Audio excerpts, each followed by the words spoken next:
Hello, Willowbrook family. Today we are reading from Acts 25. Now, have you ever noticed that when God works in your life, He will sometimes do it in a way that totally surprises you? He'll use people and things from your past to accomplish His will for your future.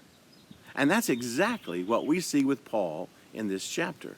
Now, as you've been reading the story of Paul, he was arrested in the temple under false charges, and through a series of events, he finds himself imprisoned at Caesarea. The Roman governor Felix is now replaced in this chapter by Festus, who continues to keep Paul in prison to win favor with the Jews. Now, Festus was not a terrible ruler, but he did no better at untangling the charges against Paul by the Jews than Felix did.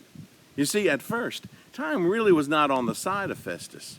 There was considerable pressure from the Jews to bring Paul back to Jerusalem for trial. So, in a surprise move, Festus actually asked Paul if he'd be willing to go back to Jerusalem to stand trial, since the Jews were so insistent.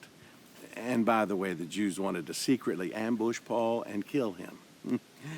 But Paul had a surprise answer of his own. He said to Felix, "I appeal to Caesar." And then Felix responded, "You have appealed to Caesar?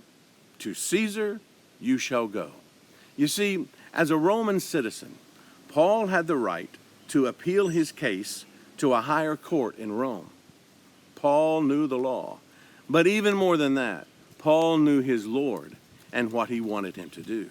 You see, years before, God had given Paul the desire to go to Rome one day and encourage the believers there. Jesus himself had even promised Paul that one day he would bear witness for Christ in Rome. So Paul knew he was supposed to go to Rome, but he had always wanted to go as a free man. So here's another surprise.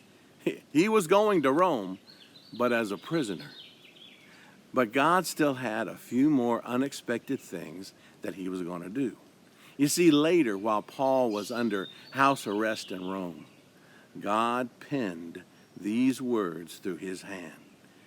"Be anxious for nothing, but in everything by prayer and supplication with thanksgiving, let your requests be made known to God." And then there's also this: "I can do all things through Christ who strengthens me."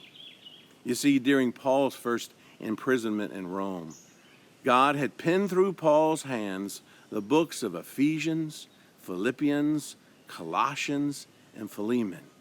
God has a surprising way of taking the things he has placed in our lives, even from birth, and using them in a way that we would have never imagined.